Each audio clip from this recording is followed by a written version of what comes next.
शतरंज की बिसात पर सबसे खतरनाक मोहरा कौन सा होता है? कई जानकार कहते हैं घोड़े पर ध्यान धरिए, ढाई चाल चलता है, सब तरफ चलता है, और जब अपनी रौ में आता है तब बड़े बड़े वजीरों को नेस्तनाबूद कर सकता है। बादशाहत की लड़ाई है, नाम लोकतंत्र है, सबको सत्ता पर काबिज होना है और उसके लिए अलग अलग रणनीतियां अपनानी है। लेकिन क्या हो जो एक रणनीति बार बार मुंह की खाए, तब उदाहरण दिए जाने लगते हैं विपक्षी खेमे के नायक के द्वारा कि साहब घोड़ों में गड़बड़ हो गई है, बारात का घोड़ा रेस में उतार दिया और रेस का बारात में नचवा लिया। मैं बात कर रहा हूं कांग्रेस के नेता, सांसद, लोकसभा में नेता प्रतिपक्ष और अभी हाल में गुजरात के दौरे से लौटे राहुल गांधी के वक्तव्य की। नेता हैं, बब्बर शेर हैं, मगर पीछे से चेन लगी हुई है और बब्बर शेर बंधे हुए हैं सब।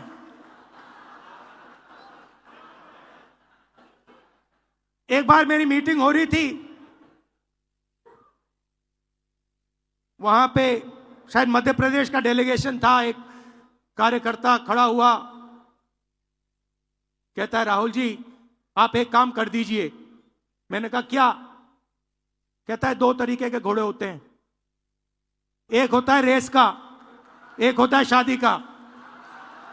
कांग्रेस पार्टी रेस के घोड़े को बारात में डाल देती है और बारात के घोड़े को रेस में डाल देती है।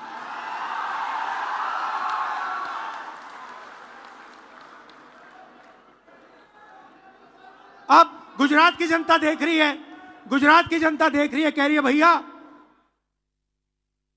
कांग्रेस पार्टी ने रेस में बारात का घोड़ा डाल दिया। तो आपने सुना, कभी उन्हें बब्बर शेर याद आ रहे हैं, कभी बारात के घोड़े। सौरभ, जिस दिन राहुल गांधी यहाँ पर थे और मैं एक बड़े सीनियर कांग्रेसी नेता से बात कर रहा था और आपने जो घोड़े की बात का जिक्र किया ना कि भाई शतरंज की गेम होती है, उसमें घोड़े का महत्व होता है, तो उस नेता ने मुझे कहा कि अजय भाई गुजरात में गधे गुलकंद खा रहे हैं, गुजरात कांग्रेस पार्टी में गधे गुलकंद खा रहे हैं और घोड़ों को अभी घास का इंतजार है। तो ये प्रॉब्लम है गुजरात में। मतलब गुजरात में आपने जो कहा ना वो खेमेबंदी इतनी ज्यादा है, जिसे हम गुटबंदी कहते हैं, कि ये अहमद पटेल ग्रुप का है, ये माधव सिंह सोलंकी ग्रुप का है। हमने ये चर्चा शुरू की थी घोड़े से, हाँ, और राहुल गांधी कह रहे थे कि बारात के घोड़े को दौड़ रेस में लगा देते हैं और रेस के घोड़े को बारात में। लेकिन वो ये कहते हैं, किया उन्होंने वही है। उन्होंने बारात के घोड़े जगह जगह रेस में दौड़ा दिए हैं। मीनाक्षी नटराजन हो, ये अलवारू हो, कृष्णा अलवारू बिहार में जी, जिनका जो कभी किसी भी रेस को जीतने का तो छोड़िए, पार्टिसिपेट करने का हिस्ट्री नहीं है, आप उसे दौड़ाते हैं। तो राहुल गांधी करते वही हैं। उन्होंने ये भी कहा कि हमारे यहाँ बब्बर शेर हैं कुछ गुजरात के कांग्रेस के बारे में, अहमदाबाद की अपनी मीटिंग में। बब्बर शेर जो है वो गुजरात में पालतू सा हो गया है। अगर आप जी, संख्या बहुत ज्यादा है और गिर के जंगलों में गए हैं। गुजरात की जिद है कि वो उसको रिलोकेट नहीं करेंगे, जबकि तमाम पर्यावरणविद और वाइल्ड लाइफ तो मनुष्यों के आसपास रहते घूमते हैं, उनका भय डर खत्म हो चुका है। और गुजरात में बब्बर शेर तो दुनिया में और जगहों पे पाए जाते हैं, गुजरात में एक स्पीसीज है जो सिर्फ वहीं पाई जाती है, वो उसको वाइल्ड एस बोलते हैं।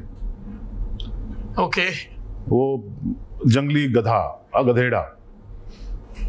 ये आपको सोचना पड़ेगा कि आपका जो है ना वो डेजर्ट हो चुका है पार्टी वहां का। उसमें जो घूम रहा है, जो एक्टिविटी आपको नजर आ रही है, वो एक्चुअली जंगली गधों की है।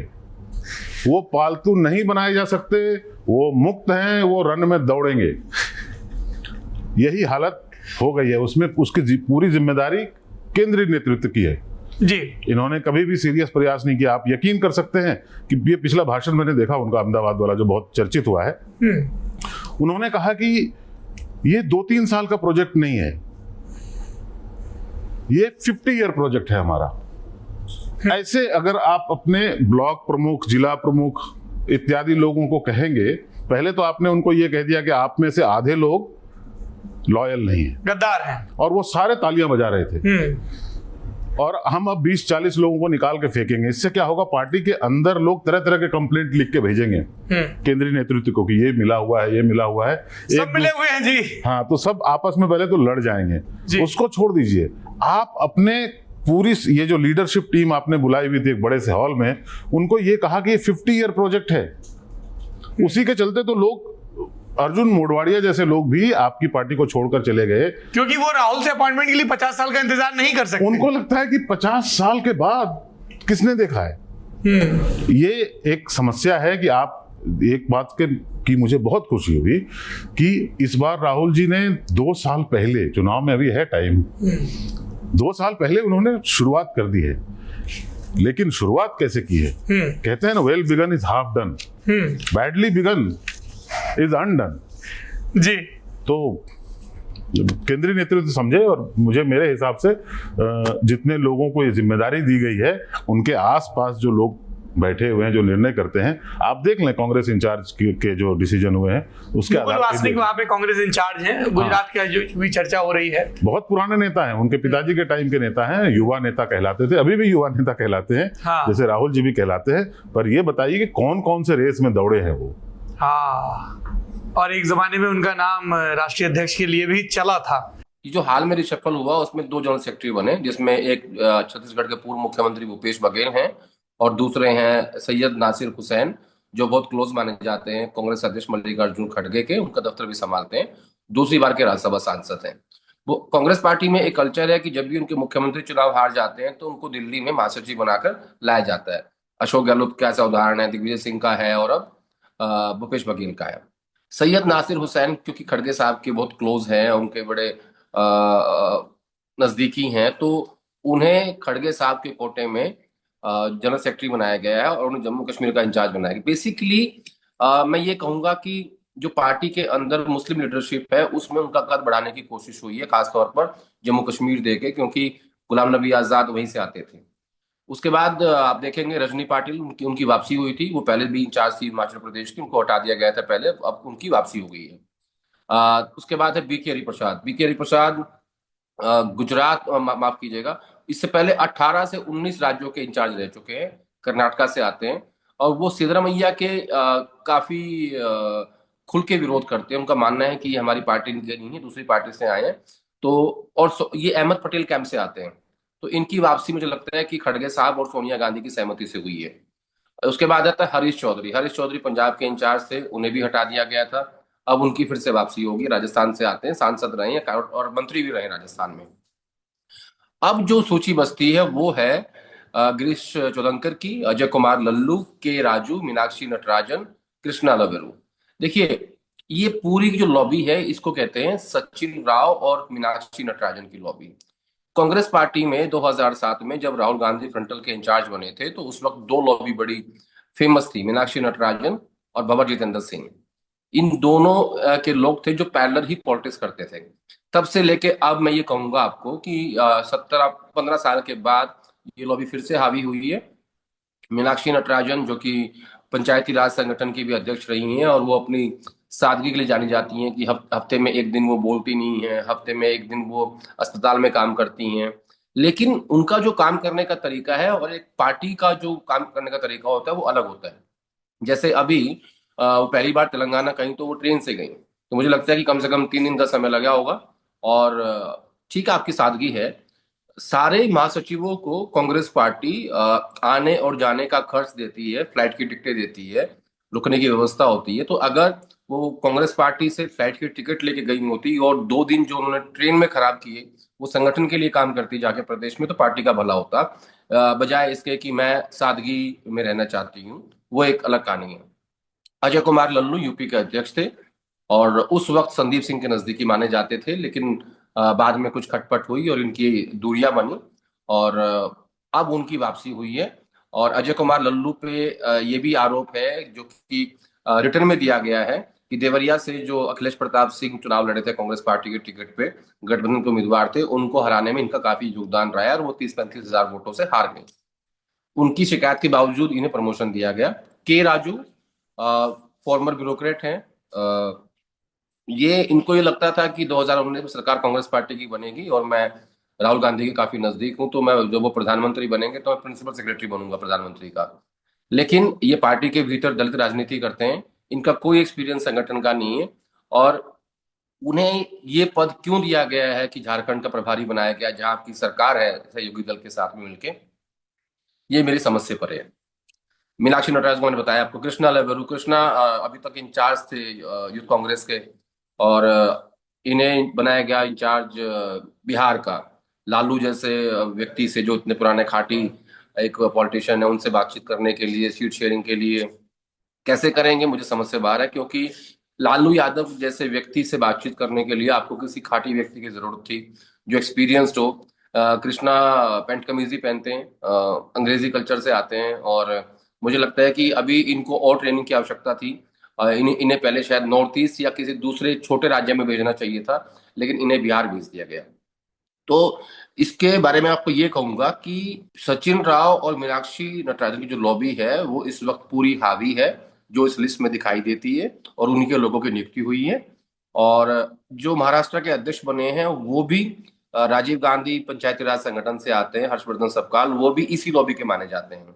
और उसमें तर्क ये दिया गया कि हमें महाराष्ट्र में एक ऐसा व्यक्ति चाहिए जिनका कोई बिजनेस ना हो, जिनके शुगर मिल ना हो, जिनके एजुकेशनल इंस्टीट्यूशंस ना हो, इनका कोई बिजनेस ना हो, ताकि एजेंसीज दबा ना सकें उसको। लेकिन इसके साथ साथ आपको ये भी देखना पड़ेगा कि महाराष्ट्र जैसे राज्य चलेगा कैसे, उसको चलाने के लिए रिसोर्सेज की आवश्यकता होती है। तो वहां एक ऐसे व्यक्ति को बना दिया गया है कि जो कहते हैं कि वो जमीन पे सोता है। तो बेसिकली मैं आपको ये कहूंगा कि Congress is a new left. अब वहां बहुत ज्यादा चीजें जो है वो इस हिसाब से दिखावे की हो रही है। कोई अपना कुर्ता फाड़ ले रहा है, कोई जूते में छेद कर रहा है, कोई कमीज फटी हुई पहन रहा है, क्योंकि वो राहुल गांधी को दिखाना चाहते हैं कि हम कितने जमीनी स्तर से आते हैं, हम कितने गरीब हैं, हम कितने दबे कुचले हैं। और हैरानी की बात ये है कि राहुल गांधी को ये बातें अच्छी भी लगती हैं, और वो इस बात को आइडेंटिफाई नहीं कर पा रहे हैं कि क्या ये अपना पूरा जीवन ही ऐसे जी रहे हैं, सिर्फ आपको दिखाने के लिए इनके पास अलमारी में 2 ड्रेस टंगी हुई है, आपको मिलने आते पहन के आ जाते हैं। तो ये कांग्रेस पार्टी ऐसी नहीं है। कांग्रेस पार्टी बड़ी रॉयल पार्टी है। यहाँ के जो लोग हैं वो जाने जाते हैं अपनी 4-5 गाड़ियों का काफिला चल रहा है, सिक्योरिटी है, 5 स्टार में रुकते हैं। ऐसी होती थी कांग्रेस पार्टी। लेकिन इन पिछले 15 सालों में मैं देखता हूँ कि एक इंसिडेंट है जो बहुत लोग बताते हैं उसके बारे में, कि एक बड़े पॉलिटिशियन थे पंजाब के, वो उनकी वाइफ उनसे मिलने गई, तो वो कुछ गरीबी और जमीन की बात कर रही थी। तो उन्होंने पूछा कि आपने कौन सी घड़ी पहनी है, तो उन्होंने कहा कि मैंने रोलेक्स पहनी हुई है। तो बोला ये कितने की आती है, तो वो उसकी कीमत लाखों में थी। तो कहा कि फिर आप ये बात मत कीजिए, बोला मेरे हस्बैंड ने मुझे गिफ्ट की है। तो अब लोग क्या करते हैं कि बड़ी गाड़ी लेके नहीं जाते, घड़ियां छुपा लेते हैं, गंदे कपड़े पहन के जाते हैं। अरे ये जो जैसा है उसको वैसा रहने दो, उसको बदलने की आवश्यकता क्या है। तो ये एक नया कल्चर डेवलप हुआ है कि लेफ्ट के विचारधारा के और लेफ्ट की समझ वाले लोग, और झूठा दिखावा, मतलब नया जूता लेके उसको छेद कर दो, शर्ट के कोने में छेद है, पैंट फटी हुई है। मैं ऐसे लोगों को जानता हूं जिनके पास ऐसी ड्रेसेस हैं, वो तब पहनते हैं कि जब उनको राहुल गांधी से मिलना होता है। तो ये मैंने कहा ना कि Congress is a new left. तो ये मुझे ना मतलब हैरानी होती है कि आप एक इतनी बड़ी पार्टी को, इस देश की सबसे बड़ी पुरानी पार्टी है, उसको आप बदलना क्यों चाहते हो। लोग आपके सामने दिखावा क्यों कर रहे हैं, वो जो जैसे है उनको एक्सेप्ट करो वैसे। तो ये एक नई समस्या उत्पन्न हुई है कांग्रेस पार्टी के भीतर। इसीलिए मीनाक्षी जी जो है वो ट्रेन से तेलंगाना गई हैं। जहां से जाती तो शायद 2-3 दिन एक्स्ट्रा मिल जाते काम करने के लिए उनको तेलंगाना में। और ऐसे ही जो ये बाकी सूची है, तो मैं कहूंगा कि इस पूरी लिस्ट पे सचिन राव और मीनाक्षी की मोहर है। और भवन जितेंद्र सिंह, जो कि 2 लॉबी पहले से चलती आ रही हैं, वो काफी पीछे छूट गए हैं। राहुल गांधी ने गुजरात में कहा कि रेस के घोड़े जा रहे हैं बारात में, और बारात वाला जा रहा है रेस में। ये तय कौन कर रहा है? ये राहुल गांधी ही तय कर रहे हैं। अभी जो कांग्रेस पार्टी के अंदर रिशफल हुआ है भारतीय राष्ट्रीय कांग्रेस में, वो किसने किया है? वो खड़गे साहब ने, राहुल गांधी ने मिलकर किया है।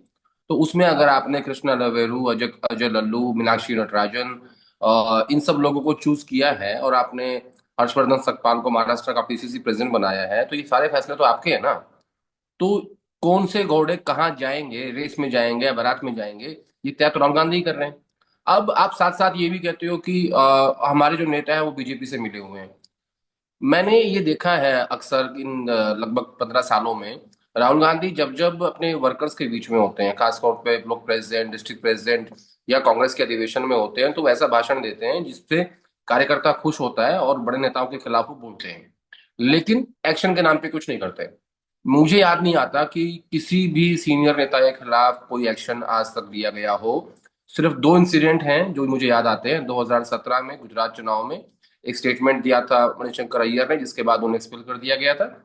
और दूसरा स्टेटमेंट, दूसरा एक्शन मुझे याद है 2024 में, जब सैम पित्रोदा ने कुछ कहा था, एक टिप्पणी की थी, जिसके बाद उन्हें एक्सपेल कर दिया और बाद में रिस्टेन कर दिया गया। तो राहुल गांधी जो कहते हैं वर्कर्स के बीच में और जो उसको इम्प्लीमेंट करना होता है उनको उनको ही करना होता है। लेकिन मुझे समझ में ये नहीं आता कि अगर आपको इस बात का पता है कि बारात वाला घोड़ा कौन सा है, रेस वाला घोड़ा कौन सा है, जो हमारे नेता बीजेपी से मिले हुए, तो आप एक्शन क्यों नहीं लेते? आप दिखाइए ना कि मैं I am the man of words, मैंने ये कहा है, मैं ये करके दिखाऊंगा, ताकि एक एक मैसेज तो जाए आपका, एक नैरेटिव तो सेट हो वर्कर्स के बीच में। क्योंकि राहुल गांधी जो जो चीजें कहते हैं, मैं आपको उदाहरण देता हूँ। 2022 में उदयपुर में एक चिंतन शिविर हुआ, जहाँ पे इन्होंने कहा कि हम उदयपुर में संकल्प लेंगे कि ये चीजें हम पार्टी के अंदर करेंगे। उन्होंने कहा कि किसी भी महासचिव का कार्यकाल 5 साल का होगा, उसके बाद वो जाएंगे कूलिंग पीरियड में। 2019 से लेके और अब तक कितने महासचिव बन के बैठे हुए हैं जिनका 5 साल पूरा हो चुका है, आज तक उन्हें कूलिंग पीरियड में नहीं भेजा गया है। फिर उन्होंने कहा कि हम एक इलेक्शन डिपार्टमेंट गठित करेंगे, जो जो चुनाव लड़ेगा, कैसे चुनाव लड़ सकते हैं, जो बूथ कमेटी बनाएगा, जो संगठन पे काम करेगा। 2022 में तय हुआ था, आज तक नहीं बन पाया, इनसे 2025 चल रहा है। तो जो एग्जीक्यूशन पावर है ना, वो बहुत लो है, वो बहुत वीक है। तो इससे क्या होता है, फिर आपकी लीडरशिप में इसका प्रभाव दिखाई देता है कि आपकी कथनी और करनी में फर्क है। तो फिर आपकी बात को आपका कार्यकर्ता या देश की जनता, क्योंकि आप राजनेता है, पब्लिक लाइफ में है, फिर वो गंभीरता से नहीं लेते हैं।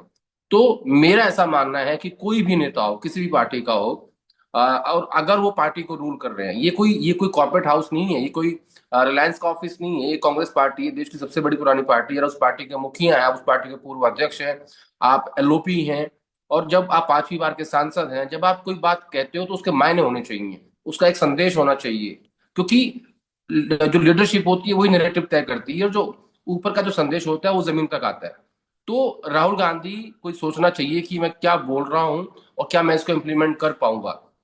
हालांकि वो अपने पब्लिक रैलीज में जो भाषण देते हैं, वो हमेशा ये बात कहते हैं कि मैं वही चीज बोलूंगा जो हम कर सकते हैं। मुझे याद है छत्तीसगढ़, महाराष्ट्र, राजस्थान का चुनाव था 2018 में, और किसानों के बिल माफ करने की बात कहनी थी, तो राहुल गांधी ने कहा कि नहीं, पहले मुझे ये बताओ कि क्या हम एक हफ्ते के अंदर कैबिनेट बुला के बिल माफ कर सकते हैं। तो उसके ऊपर प्रेजेंटेशन दी गई, कहा कि हाँ ये कर सकते हैं।